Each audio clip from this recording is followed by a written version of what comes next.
All right, good morning everyone. I hope you're all doing well. Today we are going to read through chapter 7 of The Great Gatsby by F. Scott Fitzgerald. If this is your first time watching, this is not a typical reading. We're not just going to read each word. We're going to stop and talk about interesting vocabulary that maybe as a learner of English, an advanced learner of English, you probably don't know. So we'll always stop and talk about interesting words or phrases that we encounter as we go. And I'm doing this live. So if you're watching this with me live, then I encourage you to make questions, ask questions in the chat. If you see a word that you don't understand or a phrase that you don't understand, ask me to explain it. That's what makes the video interesting. That's the whole point of the video. I love it if you ask questions, or when you ask questions. So let's get started with Chapter 7 of The Great Gatsby by F. Scott Fitzgerald. It was when curiosity about Gatsby was at its highest that the lights in his house failed to go on one Saturday night. And as obscurely as it had begun, his career at Trimalchio was over. Trimalchio. Was that the name of a company? I don't remember seeing that word before. Let's see if that means something. Or maybe it's just the name of a company. I don't know. Trimalchio.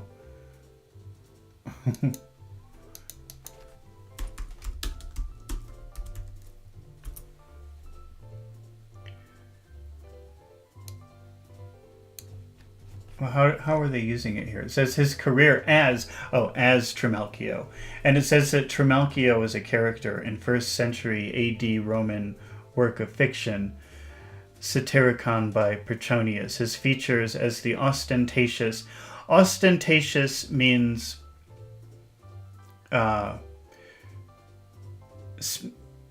maybe spends a lot of money, wears a lot of colorful things, shows a lot of wealth. Something like that. Well, let's look at the definition of ostentatious. Oh, we're really falling down a rabbit hole. Ostentatious, right away. Characterized by vulgar or pretentious display, designed to impress or to notice. So, buying very fancy things, wearing very fancy clothes, living in a very fancy house. In order to show people how rich you are. That's ostentatious. So it's kind of a negative word. So this character, Trimalchio, was ostentatious and he was nouveau riche. Nouveau riche, that's a French phrase that means newly rich. Which people who have had money in their family for generations hate people who just acquired money, because the people who just acquired money don't know how to use it well. So that's kind of an insult. So they, in a sense, they're saying his career as Trimalchio is over. His career as an ostentatious nouveau riche person is finished. Only gradually did I become aware that the automobiles, which turned expectantly into his driveway, stayed for just a few minutes, and then drove sulkily away. To sulk is to, oh. So they're going there expecting a party, and then when they arrive, they say, no, there's no party, and they turn around, and they drive away. Oh, no party. That's sulking, feeling sorry for yourself or feeling sad about something. Wondering if he were sick, I went over to find out. An unfamiliar butler, with a villainous face, squinted at me. This is squinting. When your eyes, you fix your eyes. Oh, I can't see. What am I looking at? That's squinting. Squinted at me suspiciously from the door. Is Mr. Gatsby sick? Nope. After a pause, he added, sir, in a dilatory, grudging way. Well, I don't know if you've ever noticed this, but there's an alternative to the word yes and an alternative to the word no, and that's yup and nope. But that's very informal and very disrespectful. Certainly not the way a butler should be answering people's questions. It's very casual. And if a butler is a very formal type of job. So that makes me wonder about the butler, if he's answering people who are knocking on the door with nope. Hello, Miranda is asking, villainous is maybe evil? Yes, well, a villain is a bad person, a person who does bad things to another person. So you can have a villain in a story. The villain, well, let me see if I can find I get a certain picture in my head when I think of the word villain. And let's see if Google agrees with me. Yeah, Google. When I think of the word villain, I always think of this, something like this picture behind me. This is a villain. A villain is the evil character in a story. Or probably, if you're younger, maybe you're a little bit more familiar with these characters. Well, I don't know. I don't even know. I know that the one on the right is the Lion King, but I don't think I ever saw that. But I know that this villain, the purple woman in the middle, is from The Little Mermaid. And I don't know if you recognize the one on the left that's from the 1960s. She's also a villain. Her name is Cruella de Vil. It's like the evil person in a story.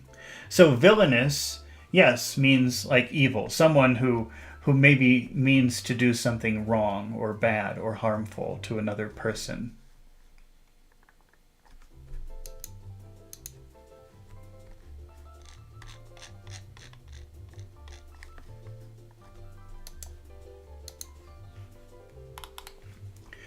Only gradually did I become aware. Oh, wait. Is Mr. Gatsby sick? Nope. After a pause, he added, Sir, in a dilatory, grudging way. I hadn't seen him around, and I was rather worried. Tell him Mr. Carraway came over. Who? Who? He demanded rudely. Carraway. Carraway. All right, I'll tell him, and abruptly slammed the door. My Finn informed me that Gatsby had dismissed. Dismiss means go away. Go away from here.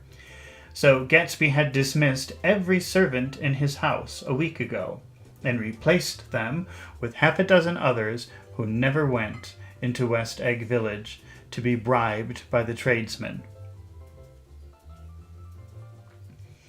but ordered moderate supplies over the telephone. The grocery boy reported that the kitchen looked like a pigsty. And the general opinion in the village was that the new people weren't servants at all. Next day, Gatsby called me on the phone. Going away? I inquired. No, old sport. I hear you fired all your servants. I wanted someone who wouldn't gossip. Daisy comes over quite often in the afternoons. So the whole caravansary had fallen in like a card house at disapproval in her eyes. What? Wait, so the whole a caravan is like a group traveling together. Caravan. But caravansary. So here's a classic caravan. Wait a minute.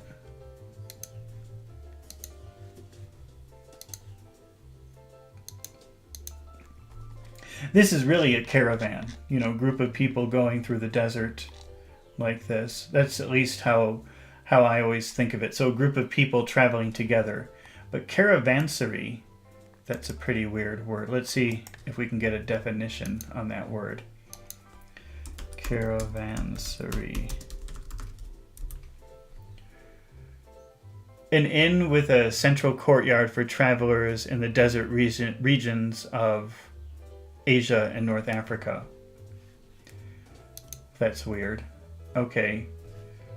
Well, let's see if that makes sense in the story. I don't see how.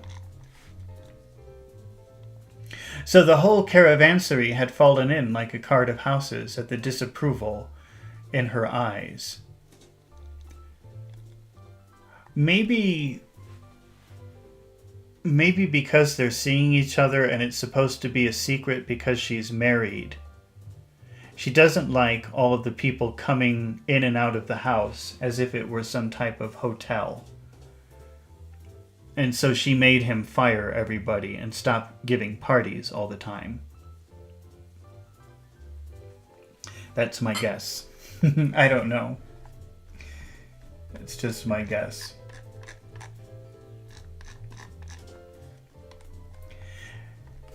There are some people Wolsheim wanted to do something for. They're all brothers and sisters, and they used to run a small hotel. I see. Oh, he really is talking about a hotel. I guess I missed something here. Let's see if we can reread it and find it. The grocery boy reported that the kitchen looked like a pigsty. A pigsty is where pigs live, so it's very dirty and messy. And the general opinion in the village was that the new people weren't servants at all. Next day, Gatsby called me on the phone. Going away? I inquired. No, old sport. I hear you fired all of your servants. I wanted somebody who wouldn't gossip. Daisy comes over quite often in the afternoons. So the whole caravansary had fallen in like a card house at the disapproval in her eyes. There's some people Wolsheim wanted to do something for. They're all brothers and sisters. Oh. He has a business partner in New York named Wolsheim. And he knows some people in the village who were working at a hotel, trying to have a small hotel in the village. But the hotel business failed. So all of these people were out of work. And it was very convenient for Gatsby because he didn't want his usual servants anymore. He didn't want people who would gossip about what he was doing with Daisy. So he fired all of those people, and he hired these people that Wolsheim knows that were previously running a hotel. A small hotel in the village. I see. He was calling up at Daisy's requests. Would I come to lunch at her house tomorrow? Miss Baker would be there. Half an hour later, Daisy herself telephoned me and seemed relieved to find that I was coming. Something was up. When you say that, something is up, that means I'm very suspicious of this. I think something bad is about to happen. Something big is about to happen, and maybe it's not very good. So when you say something is up, that means I don't trust this situation. Something bad is going to come. Something big and bad is going to come. And yet I couldn't believe that they would choose this occasion for a scene, especially for the rather harrowing scene that Gatsby had outlined in the garden. So it seems like Nick is suspecting, why does she want me to come to dinner at her house? And he's thinking, oh no, are Gatsby and Daisy going to tell her husband about the affair and then divorce him? He's thinking something like that might happen. Orkhan Gurbanov says, hello, today I got a chance to join your class. Been following you for a long time. Oh, thank you, Orkhan, and thank you for watching today. So if you have questions while we're reading, please ask. What does that mean? I don't understand that, and I will be happy to explain it to you.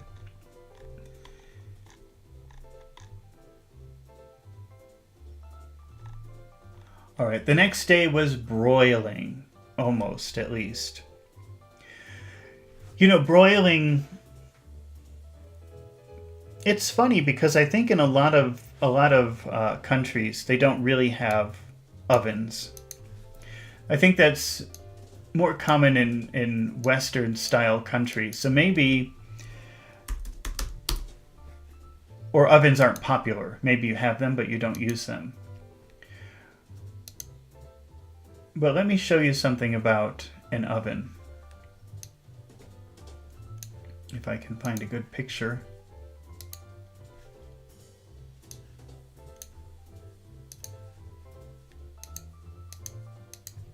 Well, I like to cook. I don't know about you, but I enjoy cooking.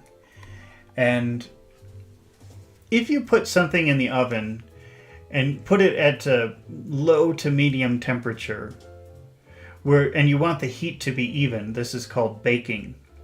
But sometimes you don't want that. Sometimes what you want is for a very powerful heat to just go on the outside, not really the inside. So if you're cooking meat, for example, sometimes the way you want to finish it is to put a very powerful heat around the meat, but not to cook the inside too much. And that's called broiling. So broiling is like that. You see that you have the bottom shelf is for baking usually, and that gives an even heat. But then if you broil something, you put it in the top shelf, and there's a very intense heat only coming from the top. And this is to make the outside very burnt and the inside not very cooked. And sometimes it's a very desirable, useful technique. So the way that they're using broiling here, it's broiling hot. It's like the sun is very hot shining down him. It's cooking me very intensely from the outside, burning me. It's a very intense heat, broiling.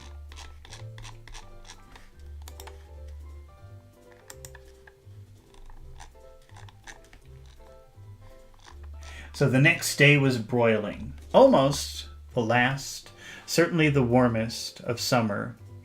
As my train emerged from the tunnel into sunlight, only the hot whistles of the National Biscuit Company broke the simmering hush at noon.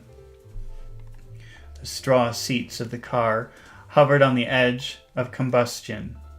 The woman next to me perspired delicately for a while into her white shirtwaist, and then, as her newspaper dampened under her fingers, lapsed despairingly into deep heat with a desolate cry. Her pocketbook slapped the floor.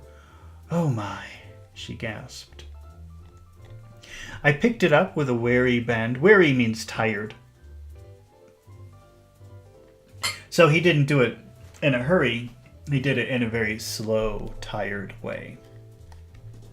He did it warily.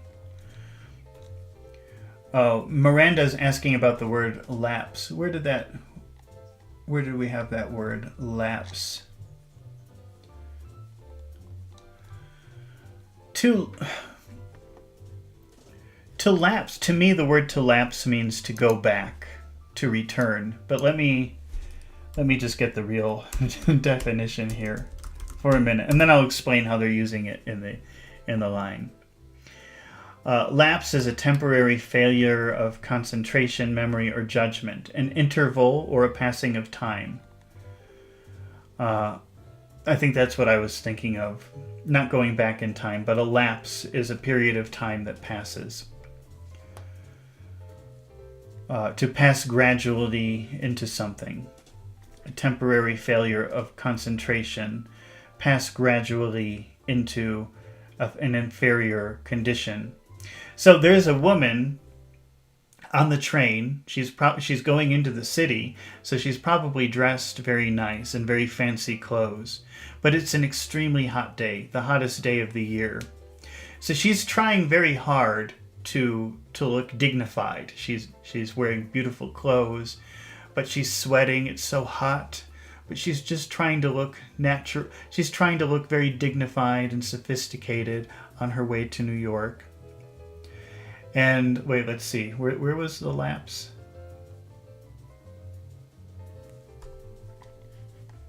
So remember that one of the definitions of lapse is to pass gradually into an inferior state or condition. So she's going to New York, and she's dressed very nice, and she's trying to act very dignified on the train to New York. But it's so hot. She's trying very hard to keep her cool. And finally she gives up. She lapses. She falls into a worse state. So she lapsed despairingly into the heat with a desolate cry. So she went, "Oh." She finally gave up trying to look perfect. And then she dropped her pocketbook, her purse. And then Nick went to go pick it up. I picked it up with a wary bend and handed it back to her, holding it at arm's length by the extreme tip of the corners to indicate that I had no designs upon it.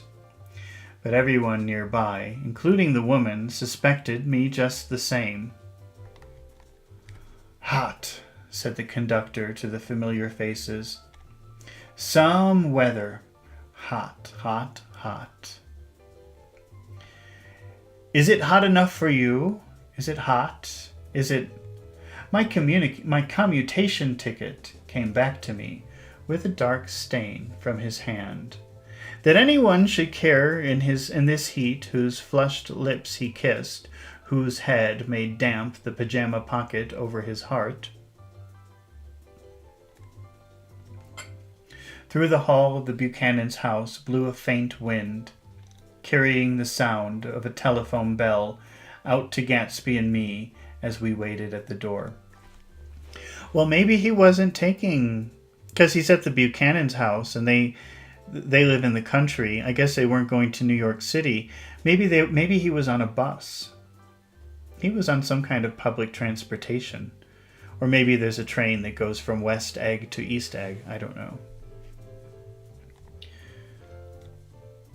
"The master's body," roared the butler into the mouthpiece. "I'm sure, madame, but we can't furnish it. It's far too hot to touch this noon." I don't know what they're talking about. What he really said was, "Yes, yes, I'll see." He set down the receiver and came towards us, glistening slightly. Glistening is like reflecting light. So in order for something to glisten, it has to be made out of something metallic, or it has to be wet. It's so hot, the butler is sweating, so his face is wet, and it's reflecting light, so he's glistening a little bit. It's to make you imagine that he's very sweaty. "Madam expects you in the salon," he cried, needlessly indicating the direction. In this heat, every extra gesture was an affront to the common store of life. The room, shadowed well with awnings, was dark and cool. Daisy and Jordan lay upon an enormous couch, like silver idols, weighing down their own weight, their own white dresses against the singing breeze of the fans. "We can't move," they said. Jordan's fingers, powdered white over their tan, rested for a moment in mine. "And Mr. Thomas Buchanan, the athlete?" I inquired simultaneously. I heard his voice, gruff, muffled, husky, in the hall telephone. Gatsby stood at the center of the crimson carpet. We've seen that word crimson quite a bit. Crimson is a red color, but it's also the color of blood. It's like blood red. And a lot of times I've been noticing in these books, when they use the word crimson, it always means something bad is about to happen. So something is crimson, something is red. Not just any kind of red, it's the color of blood red. And so that always seems to be an indication that something bad is about to happen. Miranda is asking about the word gruff. I think that if you know the word rough, do you know that word rough? R-O-U-G-H, rough. It sounds like gruff, and it's a similar word to rough. So gruff is according to Google, is a rough and low in pitch voice. So talking like this, which is kind of a rough voice.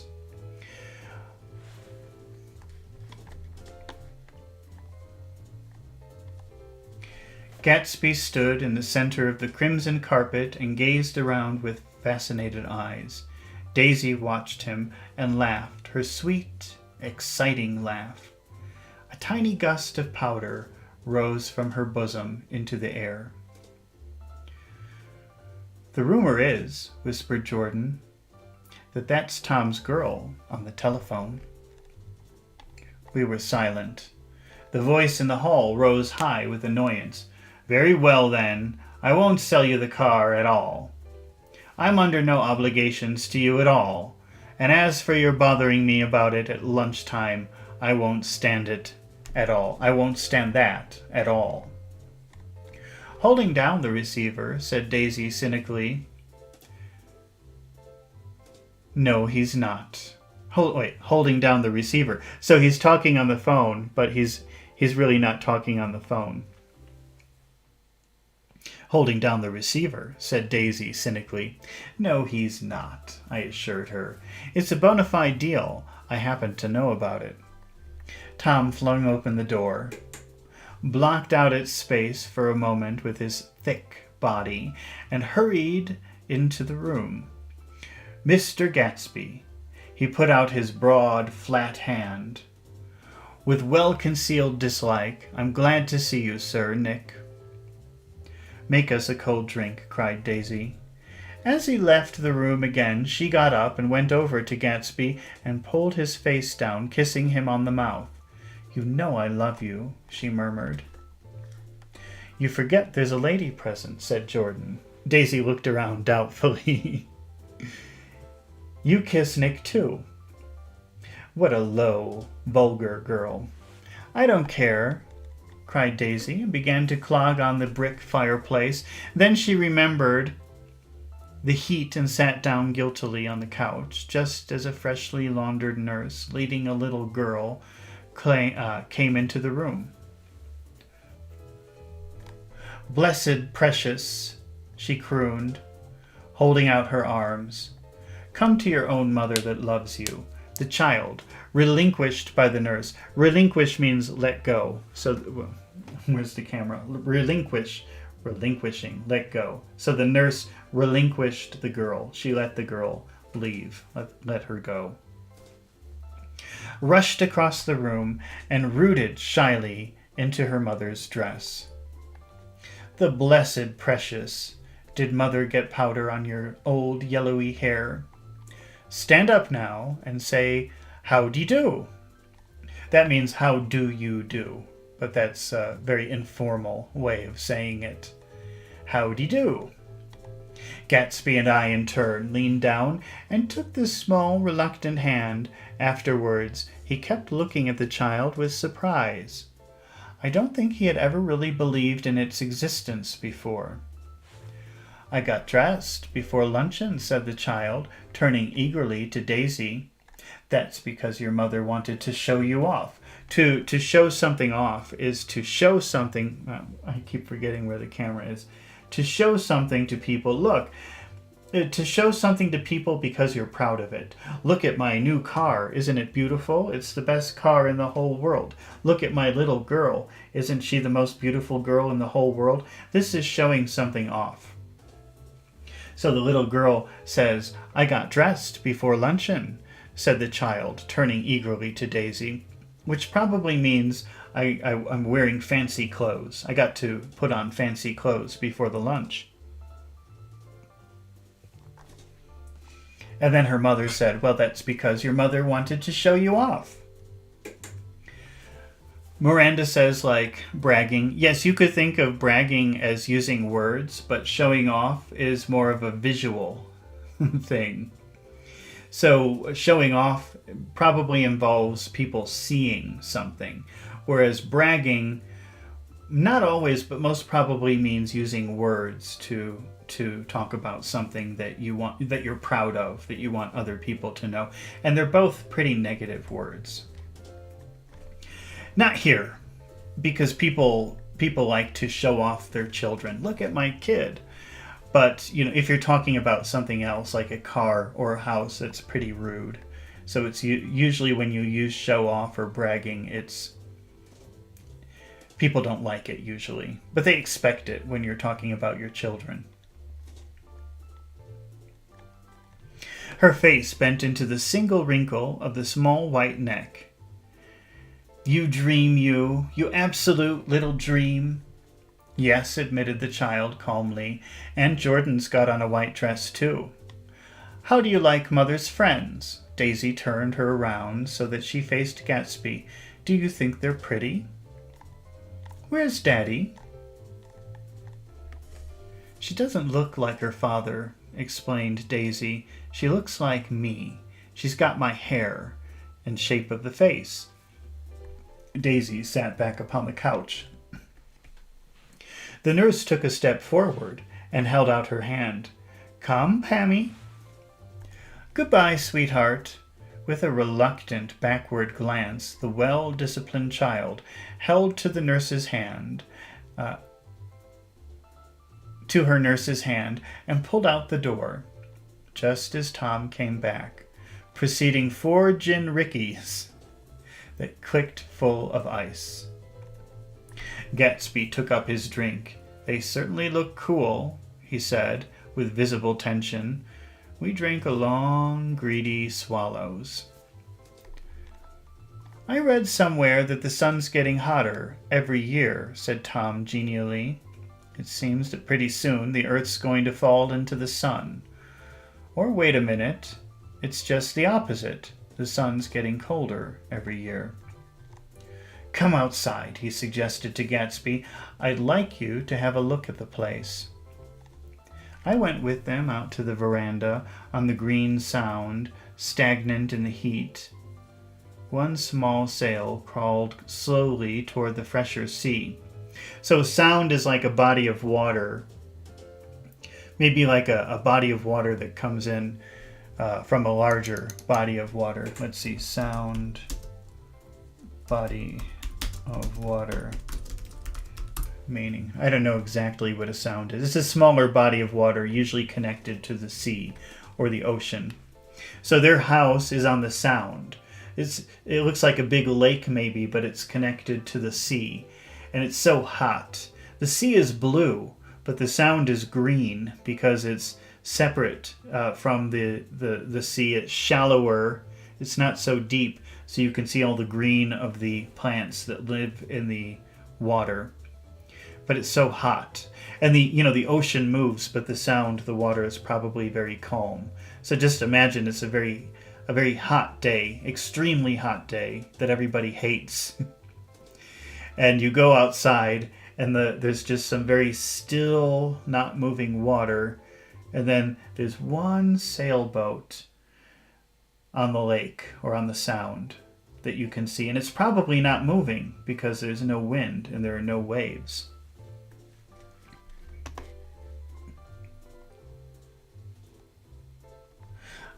I went with them out to the veranda. On the green Sound, stagnant means not moving. Stagnant means it should be moving, but it's not moving. Stagnant in the heat. One small sail crawled slowly toward the fresher sea. Gatsby's eyes followed it momentarily. He raised his hand and pointed across the bay. I'm right across from you. So you are. Our eyes lifted over the rose beds and the hot lawn and the weedy refuse of the dog days along the shore. Slowly the white wings of the boat moved against the blue, cool limit of the sky. Again lay the scalloped ocean and the abounding blessed isles.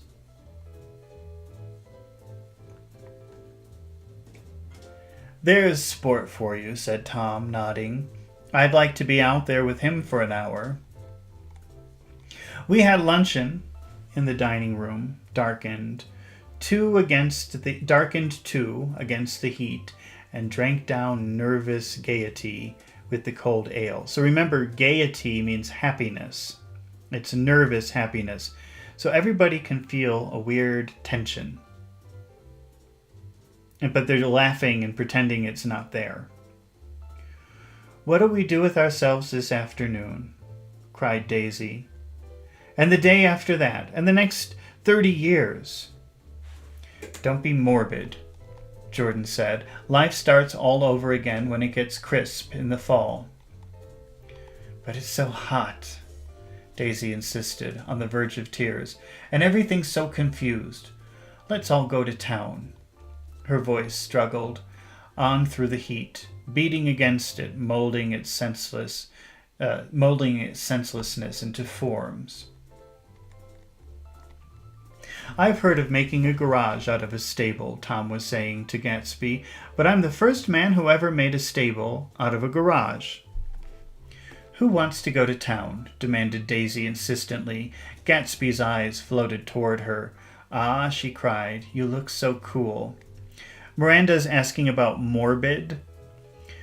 Morbid usually has something to do with death, or something related to death, or something bloody or ugly.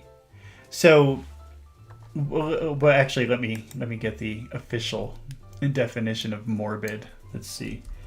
Morbid. I never trust my definitions. Unusual interest in disturbing or unpleasant subjects, especially death and disease. So when somebody is being morbid, it's like they're talking about death or blood or something very ugly and unpleasant like that. And that's what Daisy's doing, because Daisy is suddenly feeling this sort of desperation in her life. She says, it's so hot, insisted Daisy, on the verge of tears, and everything's so confused. Let's go to town. Or where did she say that?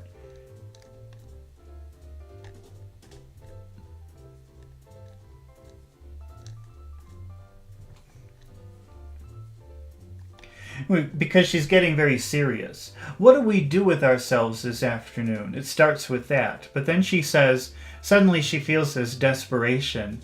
And the day after that. And the next 30 years. Suddenly she's got this existential crisis. And her friend's like, stop being morbid.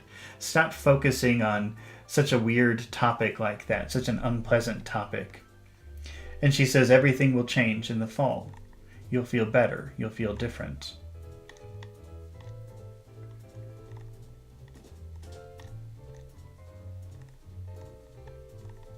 You always look so cool, she repeated. She had told him that she loved him, and Tom Buchanan saw. He was astounded. Oh, wait a minute. I think I skipped something. Who wants to go to town? Demanded Daisy insistently. Gatsby's eyes floated toward her. Ah, she cried. You look so cool. Their eyes met, and they stared together at each other, alone in space. With an effort, she glanced down at the table. You always look so cool, she repeated. She had told him that she loved him. And Tom Buchanan saw. He was astounded. His mouth opened a little, and he looked at Gatsby and then back at Daisy, as if he had just recognized her as someone he knew a long time ago. You resemble the advertisement of a man, she went on, innocently. You know, the advertisement of the man. All right, Tom broke in quite quickly. I'm perfectly willing to go to town. Come on. We're all going to town. He got up, his eyes still flashing between Gatsby and his wife. No one moved. Come on! His temper cracked a little. What's the matter anyhow? If we're going to town, let's start. His hand, trembling with his effort at self-control, bore his lips to the last of his glass of ale. Daisy's voice got us to our feet and out to the blazing gravel drive. So remember, blazing, which we saw in a previous chapter, it's like a fire giving an enormous amount of light. So if something is blazing, it's giving off a lot of light because of a fire. But also you can use blazing to mean extremely hot. Hot like the sun. So Daisy's voice got us to our feet and out on the blazing gravel drive. Very hot. Gravel is like, in case you don't know, let's take a look at the word gravel. Gravel is like little stones. So just imagine on an extremely hot day, all of these little stones would collect the heat and it would be even hotter outside. That's gravel.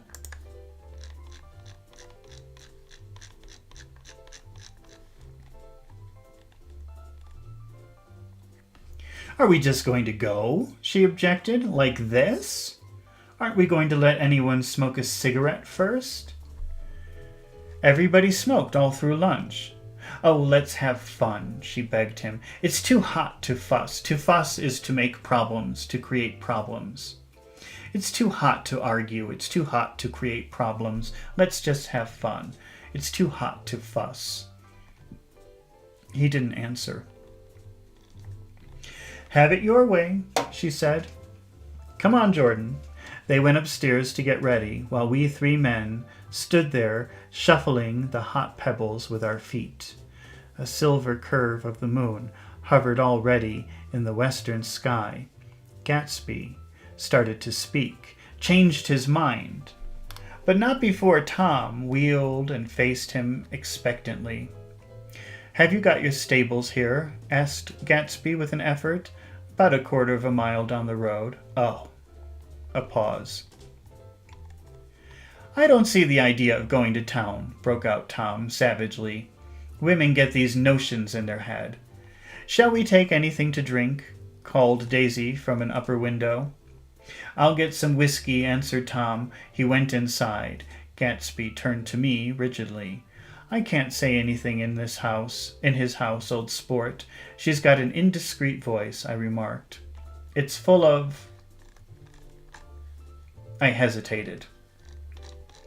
Her voice is full of money, he said suddenly. That was it. I had never understood it before. It was full of money. It was the inexhaustible charm that rose and fell in it, the jingle of it, the cymbals, the song of it. High in a white palace, the king's daughter, the golden girl.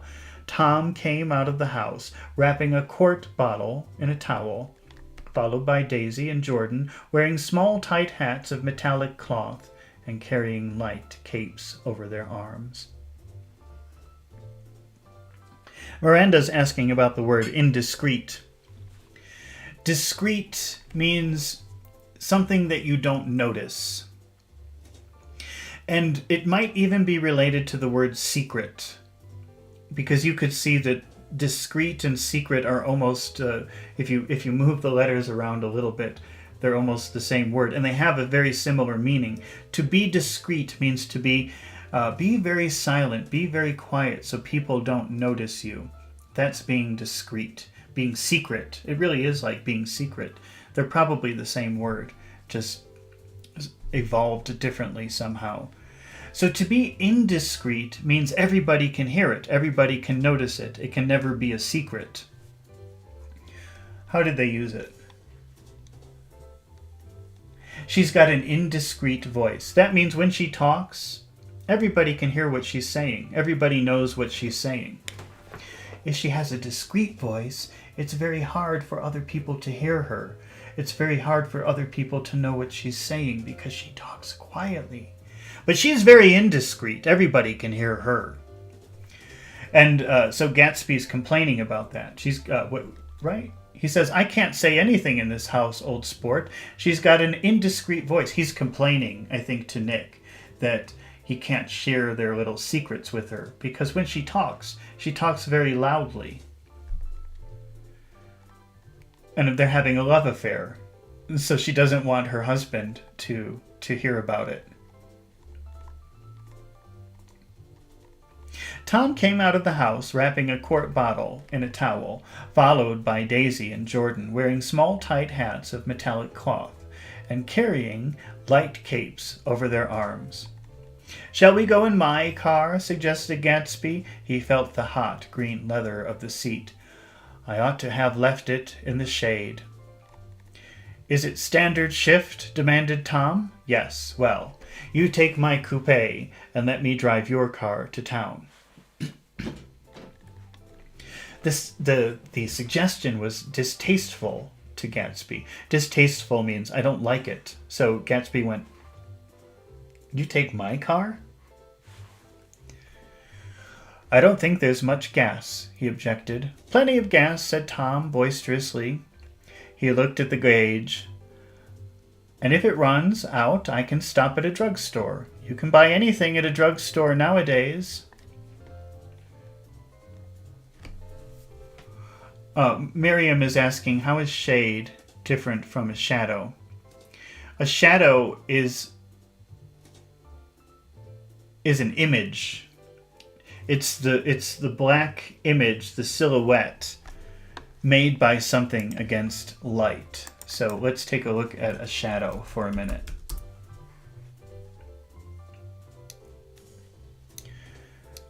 So when you're talking about a shadow, it's probably mostly because of the visual.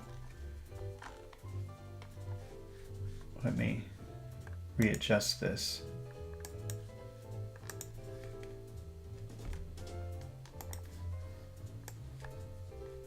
So we can see. So if you're using the word shadow, the focus is going to be on the visual shape of what you see. So these are shadows of people. So shadow is about something visual. Shade, on the other hand, let's see if I just type the word shade. What do I get? Shade, on the other hand, is more of focus on the function of the dark image. So let's see. Actually, I have a good idea. Let me get this picture up here.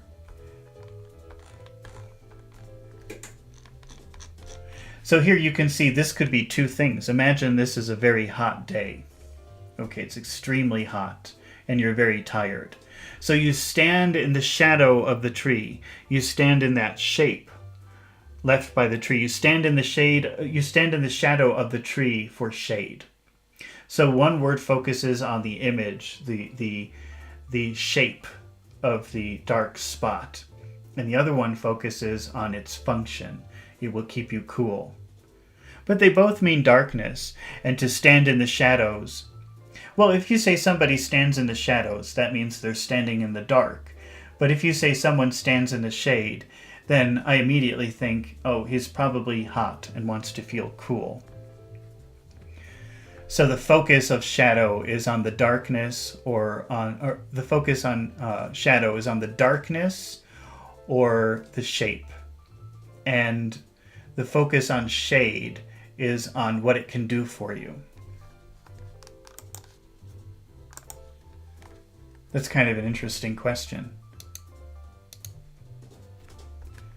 All right. I don't remember, where were they using that?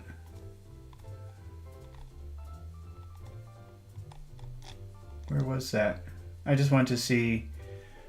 Were you just asking that, or did they talk about shadows and shades? Oh, I can't see it.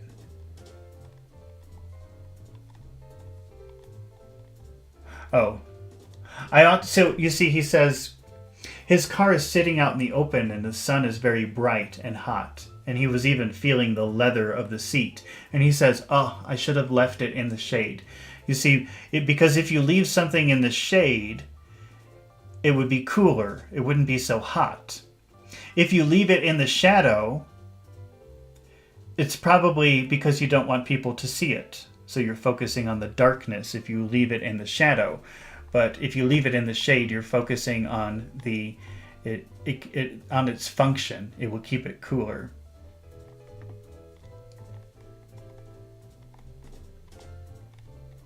A pause followed this apparently pointless remark. Daisy looked at Tom frowning, and an indefinable expression at once, definitely unfamiliar and vaguely recognizable, as if I had only heard it described in words, passed over Gatsby's face. Come on, Daisy. pressing her hand with his towards Gatsby's car. "I'll take you in this circus wagon." He opened the door, but she moved out of the circle of his arms. "You take Nick and Jordan. We'll follow you in the coupe." She walked close to Gatsby. Touching his coat with her hand, Jordan and Tom and I got into the front seats of Gatsby's car. Tom pushed the unfamiliar gears tentatively, and we shot off into an oppressive heat, leaving them out of sight behind. "Did you see that?" demanded Tom. "See what?" He looked at me keenly, realizing what Jordan and I must have known all along. "You think I'm pretty dumb, don't you?" he suggested. "Perhaps I am, but I have almost a second sight sometimes that tells me what to do. Maybe you don't believe that, but science..." He paused. The immediate contingency overtook him, pulled him back from the edge of the theoretical abyss. "I've made a small investigation of this fellow," he continued. "I could have gone deeper if I'd known." "Do you mean you've been to a medium?" inquired Jordan humorously. "What?" "A medium, that's a person who communicates with the dead." So Tom's saying, "I know what's happening between my wife and Gatsby, and I did a little investigation." And he's talking about second sight, and second sight is like understanding things not through your senses, but through your mind, like a psychic. And so because he's talking about this strange supernatural phenomenon, Nick says, "You went to a medium?" A medium is a person who can talk to the dead or talk to spirits. Miranda's asking about contingency. Where do they use the word contingency? It's so strange how I read these words and then I don't remember that I read them. The immediate contingency overtook him. Let's see, what was the contingency? "You think I'm pretty dumb, don't you?" he suggested. "Perhaps I am, but I have an almost second sight sometimes that tells me what to do. Maybe you don't believe that, but science..." He paused. The immediate contingency overtook him, pulled him back from the edge of the theoretical abyss. Contingency, it's kind of like a word describing what, or functioning in the same way that if means. So let's see. If it rains, we won't go on a picnic. So our picnic is contingent upon the weather. Our picnic depends upon the weather. So contingency kind of means like it depends. So a lot of times you'll see that word contingent and it means it depends. Let's see, what's another way that we could use contingent? Or maybe you have two cars. You have a really nice car that you like to use, and you have an emergency car. Maybe it's no good, maybe it's ugly, but you have it just in case the nice car that you like doesn't work. That is your contingent car. It's like a it depends car. If something happens to my other car, I can use my contingent car. Or maybe you're familiar with plan A and plan B. You should always have a plan B or a plan C when you're deciding something. These are contingencies. These are contingent plans. If something goes wrong, if something happens to plan A, you use your contingent plan, your plan B or your plan C. So I think the contingency here is that Tom is saying, I'm psychic. I can read minds. I can pull information from the universe. And then he's about to tell you how that's possible. But science, or he's adding a but. I don't know what he's going to say. But he's going to contrast it. And that's the contingency here, I think. He paused. The immediate contingency overtook him. So he was about to say more about it. But he stopped and thought about it and thought, I'm not going to keep going in this direction. I've made a small investigation of this fellow, he continued. I could have gone deeper if I'd known. Do you mean you've been to a medium? So a medium is someone who communicates with the spirits, inquired Jordan humorously. What? Confused, he stared at us as we laughed. A medium? About Gatsby? About Gatsby? No, I haven't. I said I'd been making a small investigation of his past. And you found he was an Oxford man, said Jordan helpfully. An Oxford man. He was incredulous. So remember, credo, that word credo means believe. I believe.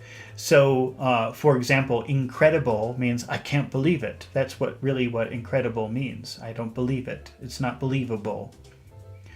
And so incredulous means I don't believe it. So when they said, oh, Gatsby went to Oxford, Tom says, he went to Oxford? I don't believe that. He was incredulous. Like hell he is. He wears a pink suit. Nevertheless, he's an Oxford man. Oxford, New Mexico, snorted Tom contemptuously, or something like that. Listen, Tom, if you're such a snob, why did you invite him to lunch? Demanded Jordan crossly. To be cross means to be angry or irritated. Daisy invited him. She knew him before we were married, God knows where. We were all irritable now with the fading ale, and aware of it, we drove for a while in silence. And then as Dr. T.J. Eckelberg's faded eyes came into sight down the road, I remembered Gatsby's caution about gasoline. We've got enough to get us to town, said Tom, but there's a garage right here, objected Jordan. Tom has a mistress. So he's angry about Daisy having an affair with Gatsby, but actually Tom has a mistress, and that is the family business of his mistress. She and her husband live at this gas station. And so Daisy's saying, pull into the gas station, get some gas. But of course, that would be a very strange, awkward situation. Miranda is asking, is ale some drink? Ale is very similar to beer. It's just like beer. Well, maybe people who are experts about beer and ale would argue with me about that, but I'm not an expert. I think that they're very similar.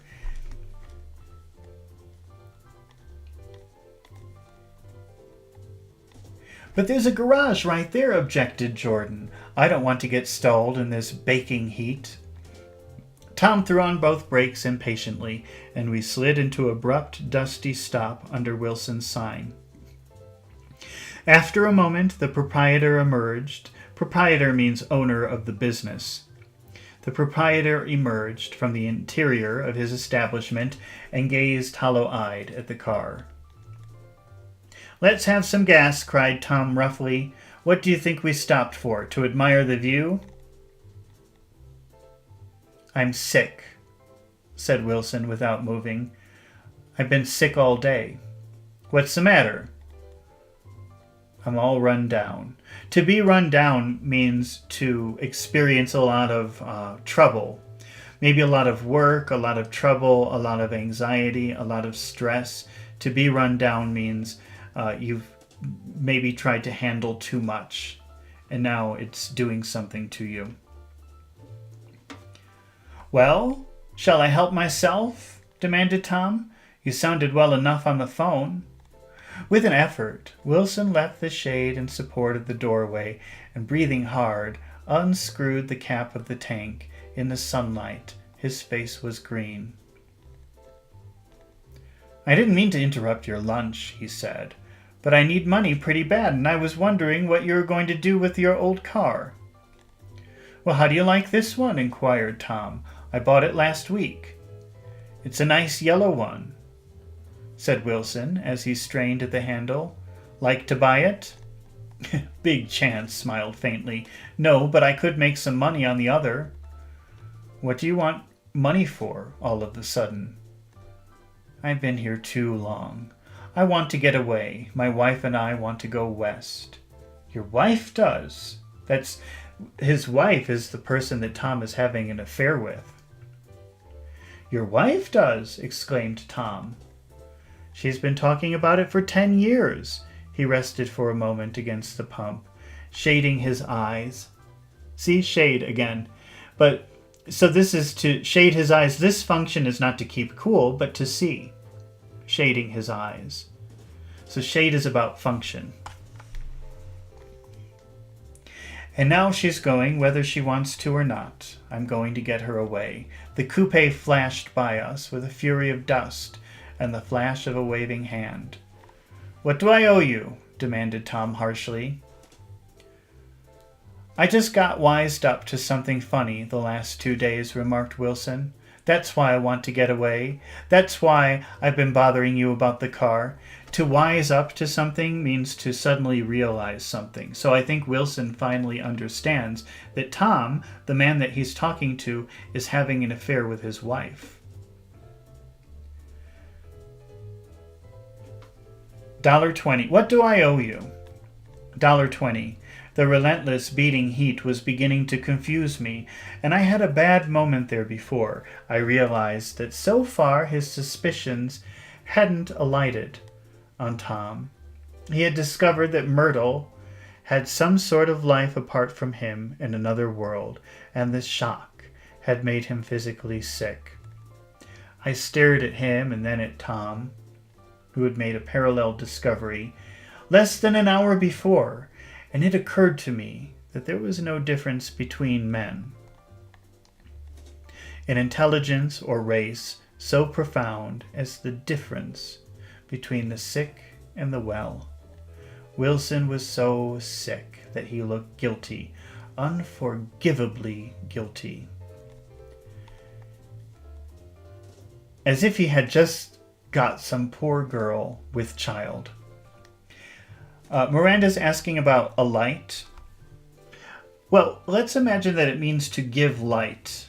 And now let's read it in that way. Where was it?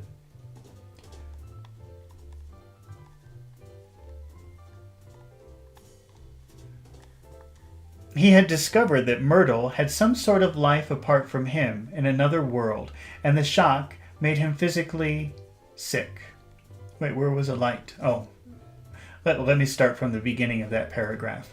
The relentless beating heat was beginning to confuse me, and I had a bad moment there. Before I realized that so far as his suspicions hadn't alighted on Tom. So if you think of a light meaning to give light, Wilson understood that his wife was having an affair with someone, but he didn't know it was Tom. So that's why he's saying his suspicions hadn't alighted on Tom. So he was suspicious about his wife having an affair, but he didn't know that it was the man that he was talking to, Tom.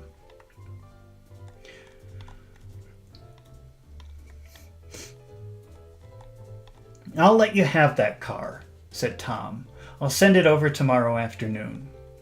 The locality was always vaguely disquieting, even in the broad glare of the afternoon, and now I turned my head as though I had been warned of something behind. Over the ash heaps, the giant eyes of Dr. T.J. Eckelberg kept their vigil, but I perceived after a moment that the other eyes were regarding us with peculiar intensity from less than 20 feet away. So, at that gas station, there's an old billboard. In a billboard, in case you don't know what a billboard is, let me show you a picture. He mentions this billboard many times in the story. Let's see.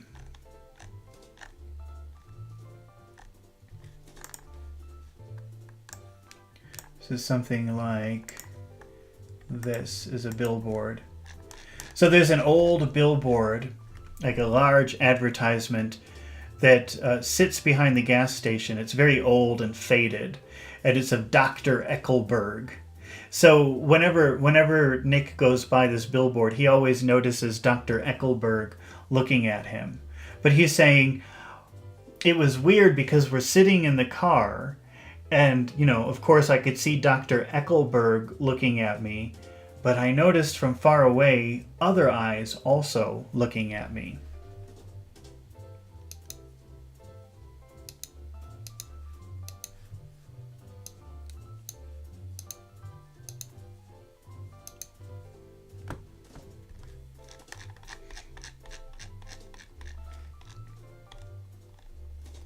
In one of the windows over the garage, the curtains had been moved aside a little, and Myrtle Wilson was peering means looking, was peering down at the car. So engrossed was she that she had no consciousness of being observed. And one emotion after another crept into her face like objects, into a slowly developing picture. Her expression was curiously familiar. It was an expression I had often seen on women's faces, but on Myrtle Wilson's face it seemed purposeless and inexplicable until I realized that her eyes, wide with jealous terror, were fixed on Tom. Were fixed not on Tom, but on Jordan Baker, whom she took to be his wife.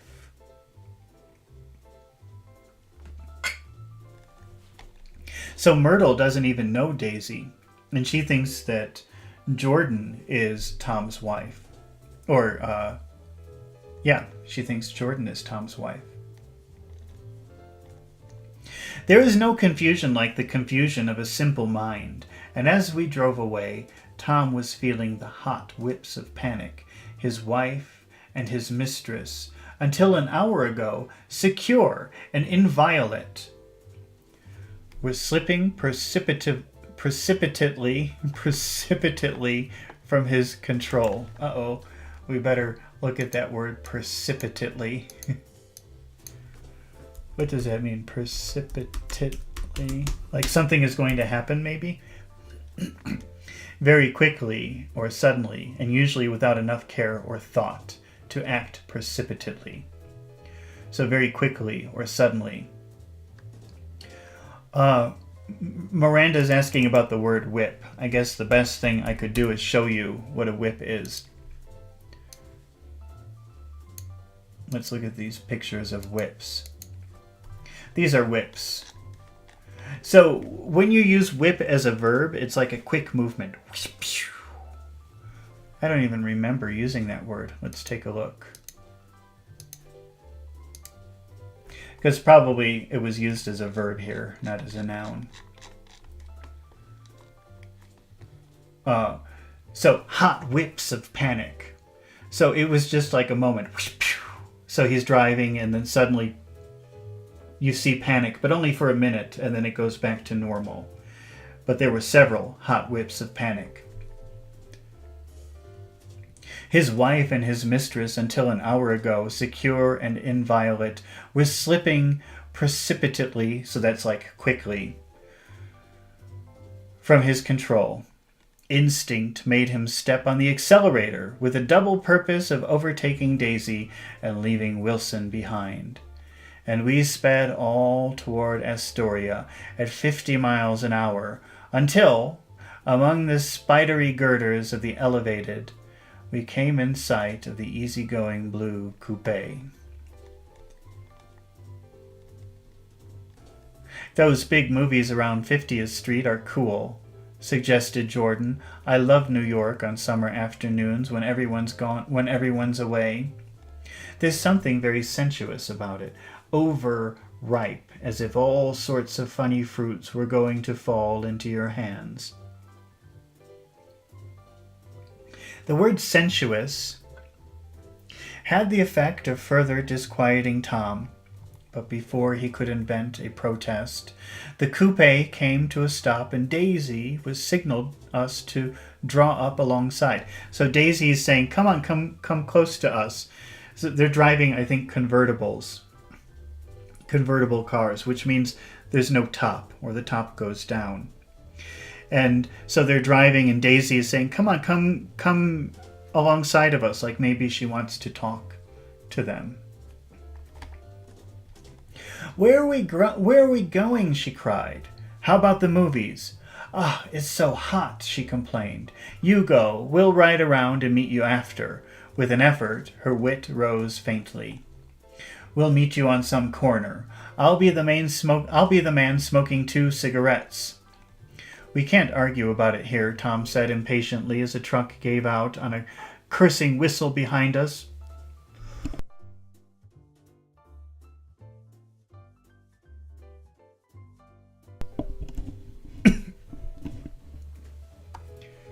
We can't argue about it here, Tom said impatiently as a truck gave out a cursing whistle behind us. You follow me to the south side of Central Park, in front of the plaza. Several times he turned his head and looked back for their car, and if the traffic delayed them, he slowed up until they came into sight. I think he was afraid they would dart down the side of the street and out of his life forever. But they didn't, and we all took a less explicable step of engaging the parlor of a suite in the Plaza Hotel.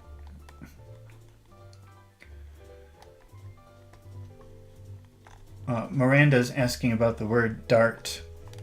I will explain dart in one moment. I think I just have to take a 1-minute break, though. I will be right back.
All right, we're back. Thank you for waiting.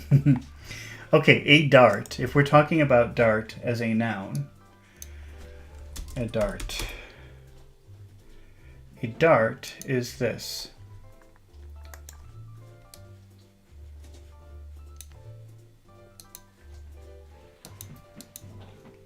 See, that's a dart. So this game is called darts. If you think about the movement of a dart, when you throw it, it flies quickly through the air. And so dart as a verb can mean to move very quickly, like flying like a dart, flying very fast. How did they use it in the book?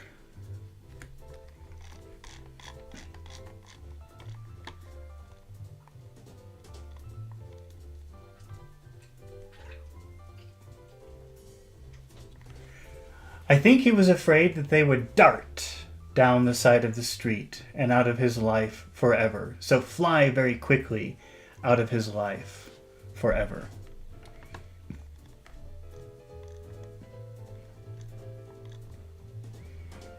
Several times he turned his head and looked back for their car, and if the traffic delayed them, he slowed up until they came into sight. I think he was afraid, we just read that he would dart down a side street and out of his life forever. But they didn't, and we all took a less explicable step of engaging the parlor of a suite in the Plaza Hotel. The prolonged and tumultuous argument that ended by herding us into that room eludes me. Oh, quite a few words there. Herding is animals grouped together. So if you have many cows together, that's a herd of cows. If you have many sheep together, that's a herd of sheep. It's like a group of animals. So to herd people together means to push them all together like animals, like cows or sheep. And tumultuous means like chaotic. So the prolonged and the very long and tumultuous, chaotic argument that ended by herding us, pushing us all together into a room eludes me. Eludes means escape. Though I have a sharp physical memory that, in the course of it, my underwear kept climbing like a damp snake around my legs, and intermittent beads of sweat raced cool across my back, the notion originated with Daisy's suggestion that we hire 5 bathrooms and take cold baths, and then assumed a more tangible form as a place to have a mint julep. That's a drink. Each of us said over and over that it was a crazy idea. We all talked at once to a baffled clerk and thought, or pretended to think, that we were being very funny. The room was large and stifling, and though it was already 4 o'clock, opening the windows admitted only a gust of hot shrubbery from the park. Daisy went to the mirror and stood with her back to us, fixing her hair. It's a swell suite. Swell is an old word that means like cool or great or nice or fantastic. People don't use it very much anymore, though. How are you doing? Swell. If you said that and your first language wasn't English, people would be surprised, I think. It's not common. It's a swell suite, whispered Jordan respectfully, and everyone laughed. Open another window, commanded Daisy without turning around. There aren't any more. Well, we'd better telephone for an axe.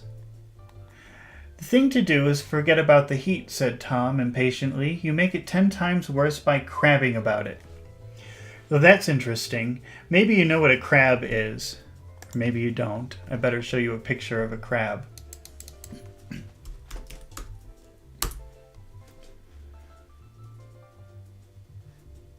This is a crab. But we use it in a funny way. Because crabby, C-R-A-B-B-Y, means to be in a very bad mood. So, how are you doing today? Fine. Why are you so crabby? Why are you in such a bad mood? Or, I hate waking up early in the morning. I'm crabby for the rest of the day. That means I'm in a very bad mood for the rest of the day. To crab about something means to complain about something. So I guess crabs in English have a very unsavory reputation.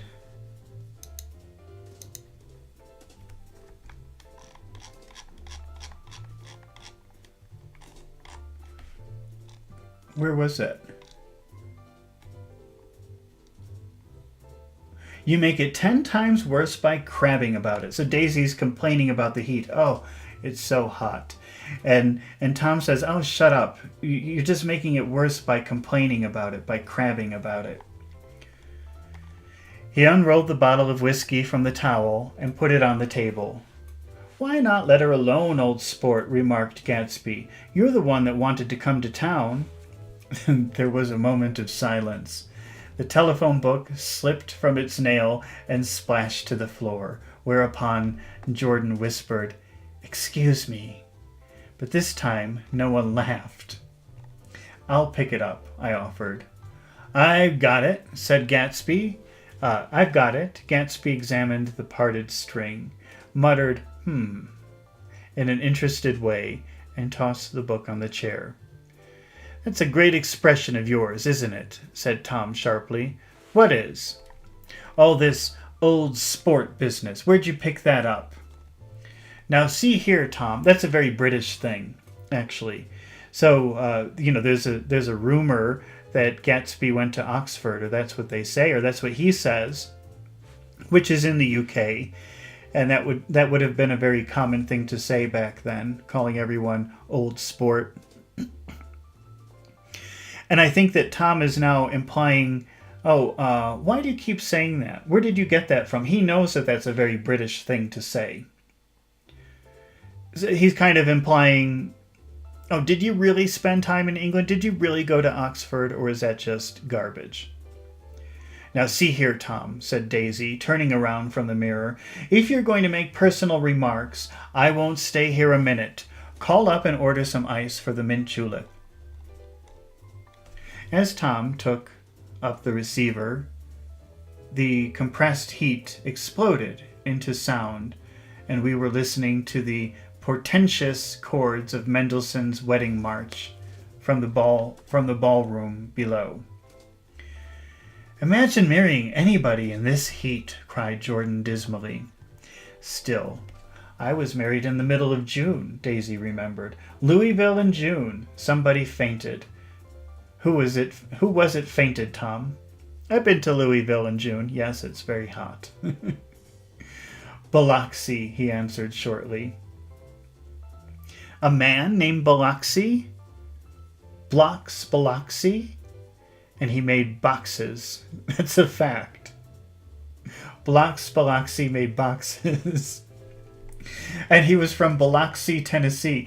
I only know of one Biloxi in the U.S. It's in Mississippi. So I think these are all just incredible things that he's saying. Incredible meaning unbelievable. "They carried him into my house," appended Jordan, "because we lived just 2 doors down from the church, and he stayed 3 weeks, until Daddy told him he had to get out. The day after he left, Daddy died." Miranda's asking about the word dismal. Dismal is a negative word about sadness or depression or darkness. Let's see, how does Google define it? Gloomy, depressing, dreary, makes you feel bad, makes you feel sad. That's dismal. What was the dismal thing? "Imagine marrying anybody in this heat," cried Jordan dismally. So she's thinking about how horrible it must be to wear all of these heavy clothes and get married in such hot weather. And how, she's saying that in a depressing, sad, dark way because it's so horrible. "And he stayed 3 weeks until Daddy told him he had to get out. The day after he left, Daddy died." After a moment, she added, as if she might have sounded irreverent, "There wasn't any connection." "I used to know a Bill Biloxi from Memphis," I remarked. "That was his cousin. I knew his whole family history before he left. He gave me an aluminum putter that I use today." The music had died down as the ceremony began, and now a long cheer floated in at the window, followed by intermittent cries of "Yay!" and finally by a burst of jazz as the dancing began. "We're getting old," said Daisy. "If we were young, we'd rise and dance." "Remember Biloxi?" Jordan warned her. "Where did you know him, Tom?" "Biloxi?" He concentrated with an effort. "I didn't know him. He was a friend of Daisy's." This is a ridiculous conversation. "He was not," she denied. "I'd never seen him before. He came down in the private car. Well, he said. He knew you. He said that he was raised in Louisville. Asa Bird brought him around at the last minute and asked if we had room for him." Jordan smiled. "He was probably bumming his way home. He told me He was president of your class at Yale. Tom and I looked at each other blankly. Bill Oxy? First place, we didn't have any president. Gatsby's foot beat a short, restless tattoo, and Tom eyed him suddenly. By the way, Mr. Gatsby, I understand you're an Oxford man. Not exactly. Oh yes, I understand you went to Oxford. Yes, I went there. A pause. Then Tom's voice, incredulous and insulting. You must have gone there about the time Biloxi went to New Haven.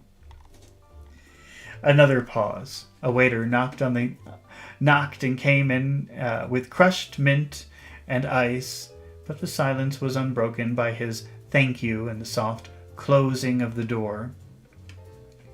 This tremendous detail was to be cleared up at last. I told you I went there, said Gatsby. I heard you. But I'd like to know when. It was 1919. I only stayed for 5 months. That's why I can't really call myself an Oxford man. Tom glanced around to see if we mirrored his disbelief. Huh? You see? He's a liar. But we were all looking at Gatsby. It was an opportunity they gave to some of the officers after the armistice, he continued. We could go to any of the universities of England or France. I wanted to get up and slap him on the back. I had one of those renewals of complete faith in him that I had experienced before. Daisy rose, smiling faintly, and went to the table.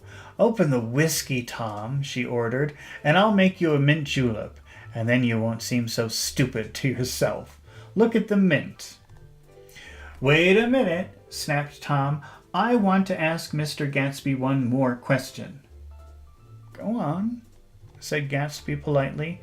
What kind of row are you trying to cause in my house, anyhow? The word row, R-O-W, means fight, fighting, or commotion, or chaos. So Tom says, what kind of row are you trying to cause in my house? Because he's having an affair with Daisy, his wife. They were out in the open at last, and Gatsby was content. You know, I have a horrible feeling that this isn't the last chapter and it's very long. Okay, 156. Oh boy, I don't know if I can read all these pages. I have an appointment in 1 hour. That's why. Well, let's try, but it's 18 pages. I don't think I'm going to be able to finish this today. Okay, Serkan Sonel says, among the vast landscape of YouTube channels, your channel is the unique one. I'm impressed by the ingenuity and novel of your reading classics. Brilliant. I appreciate you immensely, Professor. Oh, well, thank you, Serkan Sonel. I hope that you join us. I'm always reading several times a day sometimes. So I hope that sometimes you join me and ask questions about things, about words or phrases that you don't understand. Yeah, I don't think I'm going to be able to finish this, though, because there are 18 pages until the end of the chapter, and I have a 9 o'clock appointment, so I have to go in 1 hour. So I think maybe I could read for 30 more minutes, but then we'll have to pick this up again tomorrow morning. Let's see how far we get. Okay. Wait a minute, snapped Tom. I want to ask Mr. Gatsby one more question. Go on, said Gatsby politely. What kind of row are you trying to cause in my house anyhow? So what kind of chaos, what kind of fights, what kind of arguments? They were out in the open at last, and Gatsby was content. Content means happy. He isn't causing a row. Daisy looked desperately from one to the other. You're causing a row. Please have a little self-control. Self-control, repeated Tom incredulously. I suppose the latest thing is to sit back and let Mr. Nobody from Nowhere make love to your wife. Well, If that's the idea, you can count me out. To count me out, that means don't include me. I don't want to participate in this. So when he says you can count me out, that means don't include me in your idea of self-control. Nowadays,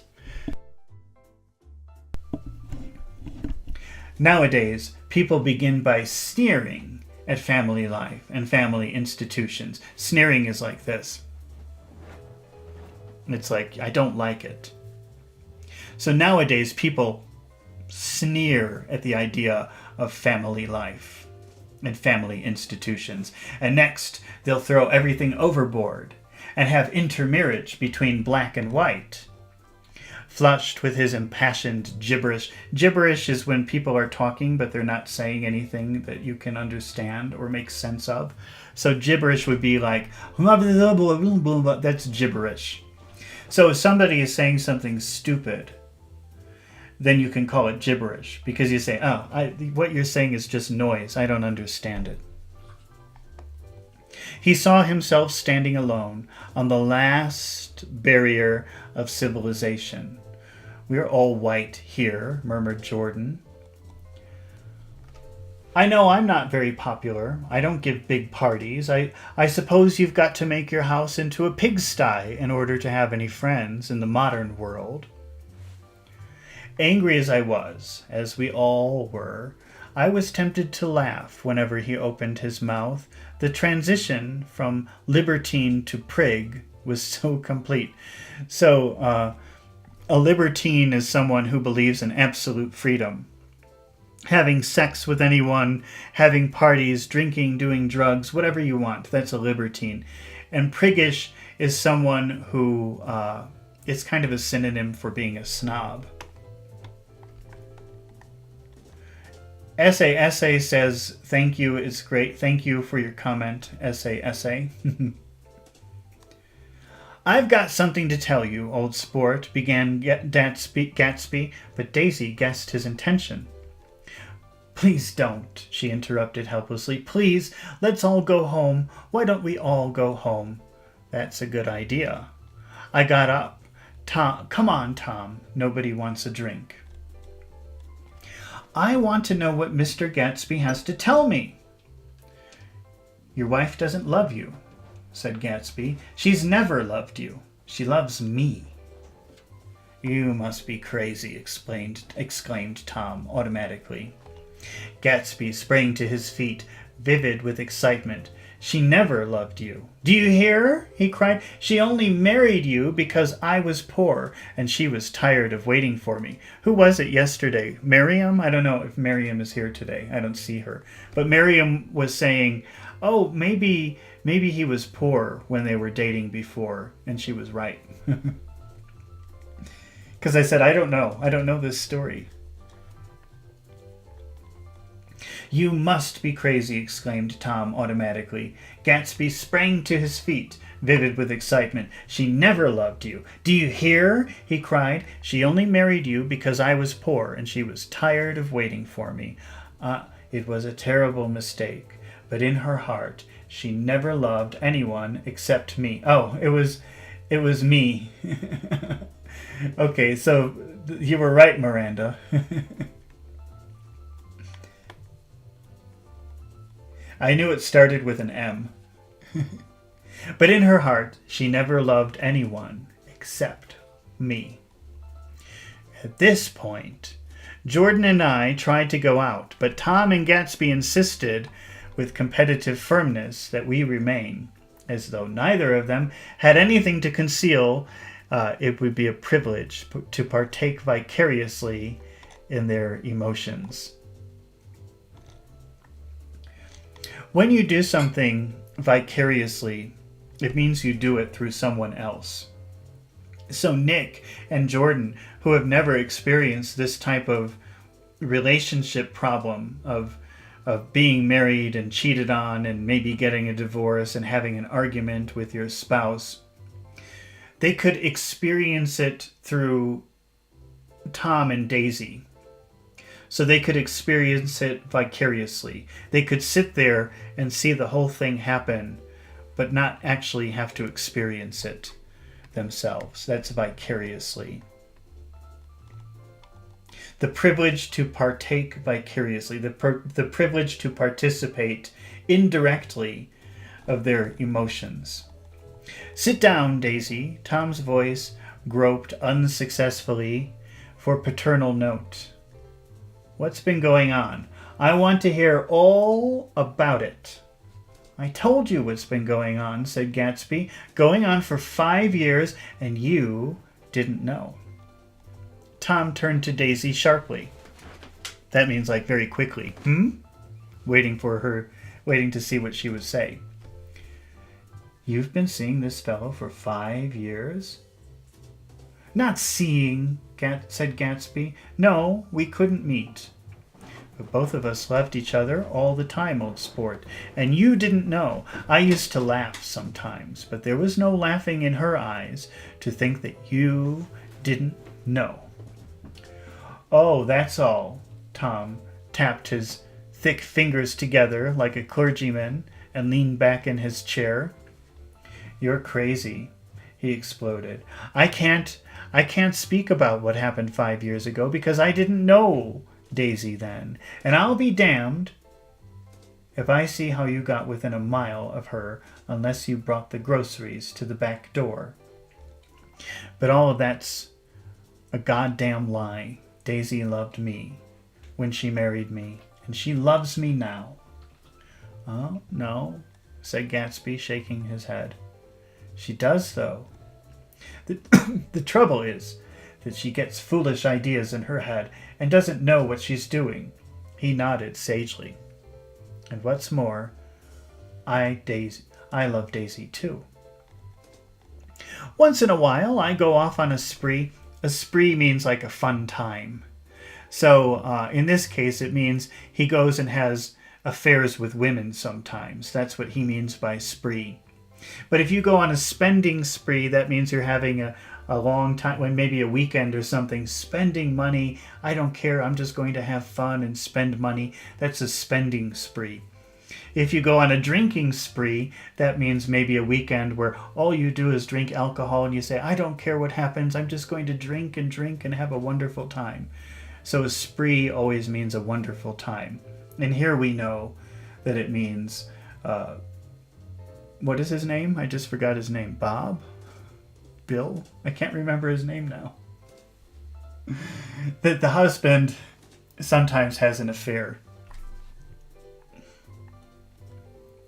Once in a while, I go off on a spree and make a fool of myself, but I always come back, and in my heart, I love her all the time. You're revolting, said Daisy. Revolting means disgusting. You're revolting, said Daisy. She turned to me, and her voice, dropping an octave lower, filled the room with thrilling scorn. Do you know why we left Chicago? I'm surprised they didn't treat you to the story of that little spree. Gatsby walked over and stood beside her. Daisy, it's all over now, he said earnestly. It doesn't matter anymore. Just tell him the truth, that you never loved him, and it's all wiped out forever. She looked at him blindly. Why? How could I love him, possibly? You never loved him. She hesitated. Her eyes fell on Jordan and me with a sort of appeal. An appeal means like, please. So she's maybe looking, asking for help with her eyes. I can't do it. I'm not an actor. As though she realized at last what she was doing. As though she had never, all along, intended doing anything at all. But it was done now. It was too late.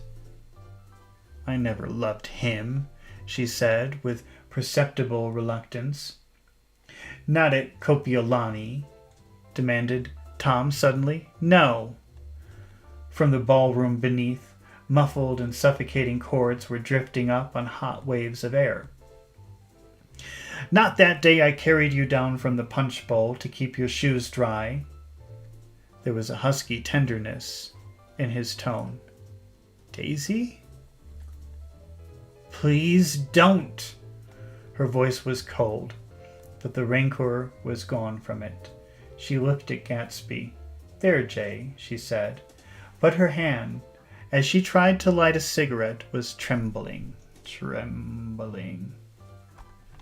Suddenly, she threw the cigarette and the burning match on the carpet. Oh, you want too much, she cried to Gatsby. I love you now. Isn't that enough? I can't help what's past, she began. She began to sob helplessly. I did love him once, but I loved you too. Gatsby's eyes opened and closed. You loved me too? He repeated. Even that's a lie, said Tom savagely. She didn't know you were alive. Why, there are things between Daisy and me that you'll never know, things that neither of us can ever forget. The words seemed to bite physically into Gatsby. I want to speak to Daisy alone, he insisted. She's all excited now. Even alone, I can't say I never loved Tom, she admitted in a pitiful voice. It wouldn't be true. Of course it wouldn't, Tom agreed. She turned her head to her husband. As if it mattered to you, she said. Of course it matters. I'm going to take better care of you from now on. You don't understand, said Gatsby with a touch of panic. You're not going to take care of her any more. I'm not? Tom opened his eyes wide and laughed. He could afford to control himself now. Why is that? Daisy's leaving you. Nonsense. I am, though, she said with a visible effort. She's not leaving me. Tom's words suddenly leaned down over Gatsby. Certainly not for a common swindler. A swindler is like someone who cheats you for money. So if somebody swindles you, they've lied to you to take your money. And so he's calling Gatsby a swindler. He's saying that Gatsby made his money from stealing from other people by cheating them. Miranda says they're not exemplary people. No, I think that they're too rich and too comfortable, so they have to create their own problems. I am, though, she said with a visible effort. Sirkan Sono says the scene in the GG unfolded before me as if plucked directly from a film through your reading is more mellifluous? Oh boy.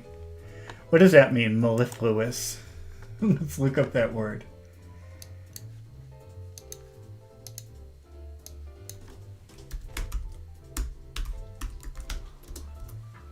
Mellifluous, sweetly or smoothly flowing, sweet sound. Well, thank you. That's a very nice compliment. Mellifluous.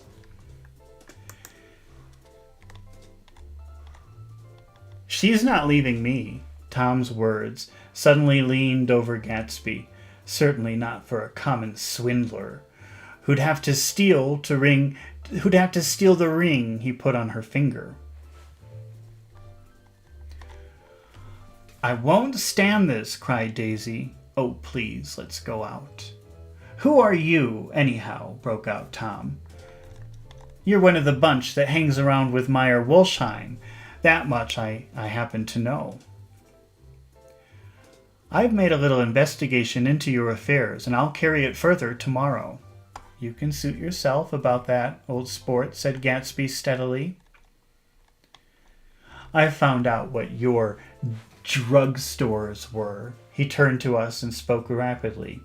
He and this Wolsheim bought up a lot of side street drugstores here and in Chicago and sold grain alcohol over the counter. That's one of his little stunts. I picked him for a bootlegger the first time I saw him, and I wasn't far wrong. So remember, bootleg is illegal alcohol.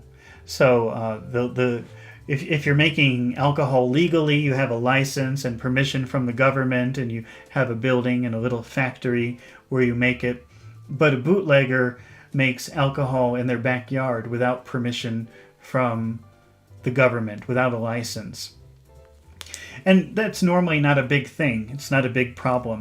Actually, now bootlegging is legal in many parts of the US. You're allowed to make your own alcohol if you want. But in the 1920s, all alcohol was illegal. So the only way to get alcohol was to make it. So if you could make a lot of alcohol, you could become very rich doing that.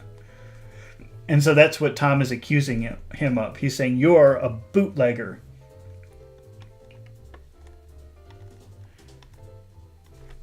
What about it? Said Gatsby politely. I guess your friend Walter Chase wasn't too proud to come in on it.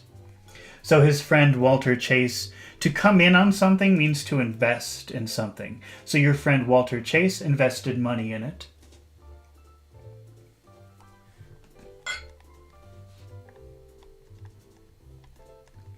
And you left him in the lurch, didn't you? You let him go to jail for a month over in New Jersey. God, you ought to hear Walter on the subject of you. He came to us dead broke. He was very glad to pick up some money, old sport. Don't you call me old sport, cried Tom. Gatsby said nothing.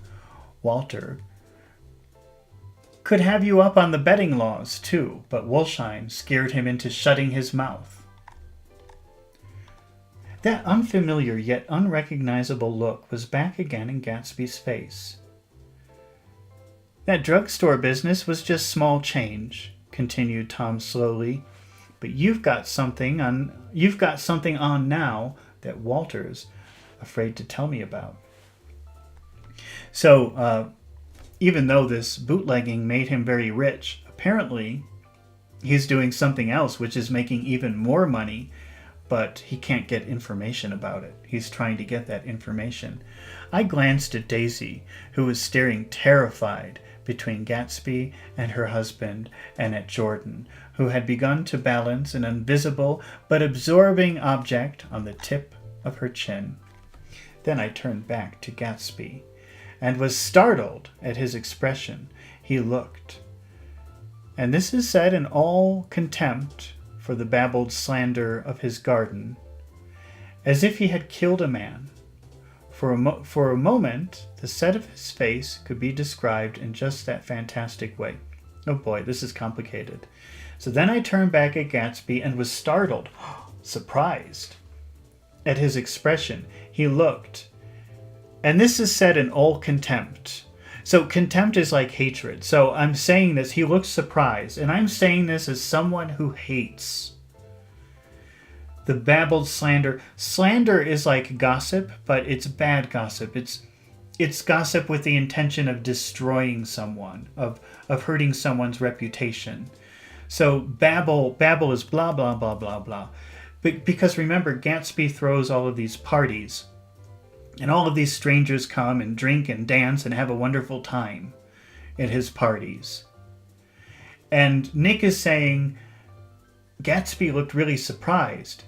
And that's coming from me, someone who hates these people who come to his parties and say horrible things about him in his garden. So Gatsby had this look of shock on his face, like he killed someone. So let's read that again. And then I turned back to Gatsby and was startled at his expression. He looked, and this is said in all contempt and all hatred for all the gossip in his garden, as if he had killed a man. For a moment, the set of his face could be described in just that fantastic way. It passed, and he began to talk excitedly to Daisy, denying everything, defending his name against accusations that had not been made. Nobody said anything. Nobody said what he did. Tom just said, I know you're involved in something else besides alcohol. But he never named it. He never said what it was.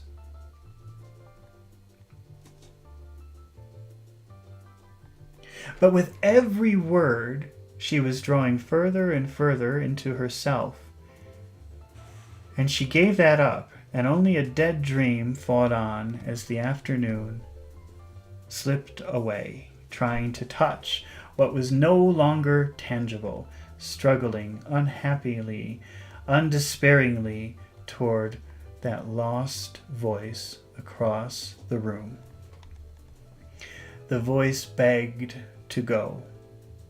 Please, Tom. I can't stand this anymore. Her frightened eyes told that whatever intentions, whatever courage she had was definitely gone. You two start on home, Daisy, said Tom, in Mr. Gatsby's car. And she looked at Tom, alarmed now, but he insisted with magnanimous scorn. Go on. He won't annoy you. I think he realizes his presumptuous little flirtation is over. They were gone, without a word, snapped out, made accidental, isolated like ghosts from our pity. After a moment, Tom got up and began wrapping the unopened bottle of whiskey in a towel. Want any of this stuff, Jordan? Nick? I didn't answer. Nick, he asked again. What? Want any? No. I just remembered that today's my birthday. I was 30. Before me stretched the portentous, menacing road of a new decade. It was 7 o'clock when we got into the coupe with him and started for Long Island. Tom talked incessantly, exulting and laughing, but his voice was as remote from Jordan and me as the foreign clamor on this sidewalk or the tumult of the elevated overhead. Human sympathy has its limits, and we were content to let all their tragic arguments fade with the city lights behind. 30, the promise of a decade of loneliness. A thinning list of single men to know. A thinning briefcase of enthusiasm. Thinning hair. But there was Jordan beside me, who, unlike Daisy, was too wise ever to carry well-forgotten dreams from the age to age. As we passed over the dark bridge, her wan face... We had that word before, wan, but I can't remember what it means. Let's see, wan. Pale and tired.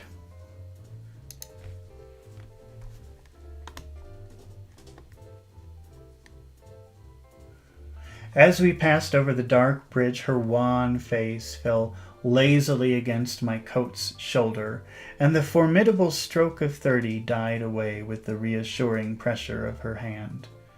So we drove on toward death through the cooling twilight.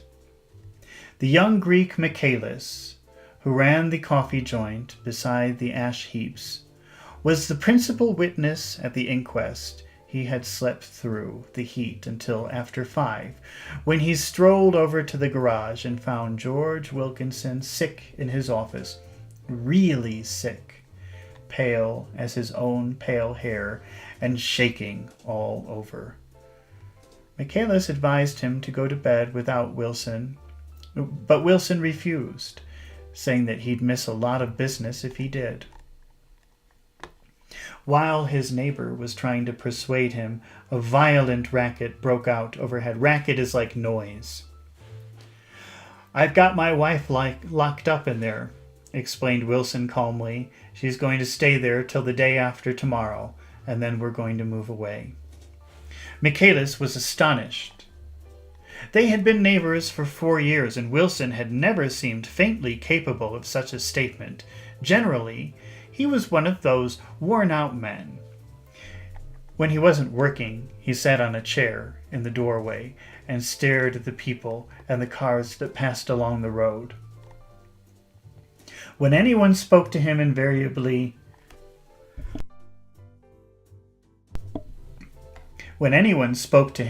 he invariably laughed in an agreeable, colorless way.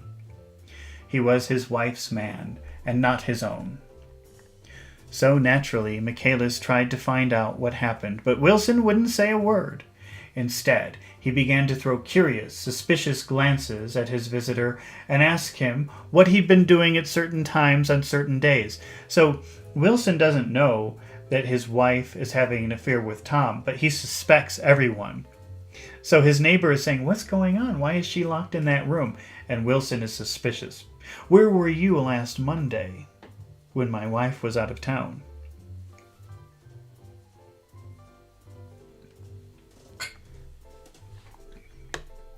Just as the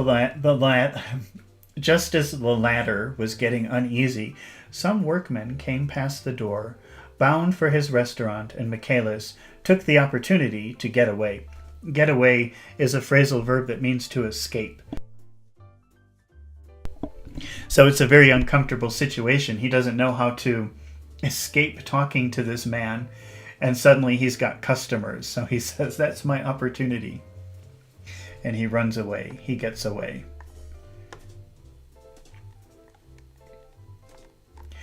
Intending to come back later. But he didn't. He supposed he forgot to. That's all. When he came outside again a little after 7, he was reminded of the conversation because he heard Mrs. Wilson's voice, loud and scolding, downstairs in the garage. "Beat me," he heard her cry. "Throw me down and beat me, you dirty little coward." A moment later, she rushed into the dusk, waving her hands and shouting. Before he could move his door, the business was over. The death car, as the newspapers called it, didn't stop. It came out of the gathering darkness, wavered tragically for a moment, and then disappeared around the next bend. Michaelis wasn't even sure of its color. He told the first policeman that it was light green. The other car, the one going toward New York, came to rest 100 yards beyond. And its driver hurried back to where Myrtle Wilson, her life violently extinguished, knelt in the road and mingled her thick, dark blood in the dust. So it appears that maybe Gatsby and Daisy had hit her. She ran into the street, and I don't know who was driving the green car. I guess it was them. And they hit her as she was running into the street. And now she's dead. Michaelis and this man reached her first, but when they had torn open her shirtwaist, still damp with perspiration, they saw that her left breast was swinging loose like a flap. And there was no need to listen for the heartbeat. The mouth was wide open and ripped at the corners as though she had choked a little, giving up the tremendous vitality she had stored so long. Sirkan says, "But Daisy was a driver." So you already know? You already know the answer to this? I don't. I'm not familiar with this story. Somebody requested that I read it, so that's why I'm reading it.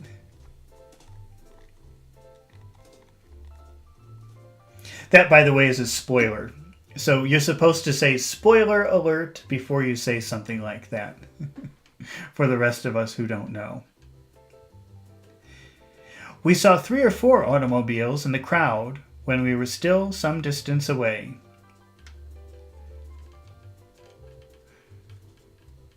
Sirkan says, "Oh, I watched the movie." Which one? Because, see, I'm pretty old, so I just know the movie from the 70s, which starred Robert Redford, who was a very famous actor in the 70s. But I guess Leonardo DiCaprio did another version of it, I don't know, 4 or 5 years ago. So everybody knows that one, and they don't know the other one. I didn't watch the first one either. I tried to, but I tried to, and it was boring, so I didn't. We saw the 3 or 4 automobiles in the crowd when we were still some distance away. "Wreck," said Tom. "That's good. Wilson'll have a little business at last." He slowed down, but still without any intention of stopping until, as we came nearer, the hushed intent of the people at the garage door made him automatically put on the brakes. We'll take a look, he said doubtfully. Just a look.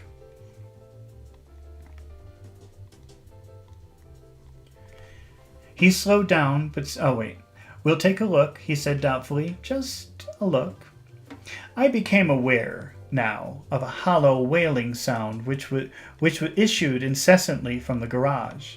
A sound which, as we got out of the coupe and walked toward the door, resolved itself in the words of, "Oh my God," uttered over and over. A gasping moan. A moan is like, and gasping is trying to get air. A gasping moan. There was some bad trouble here, said Tom excitedly.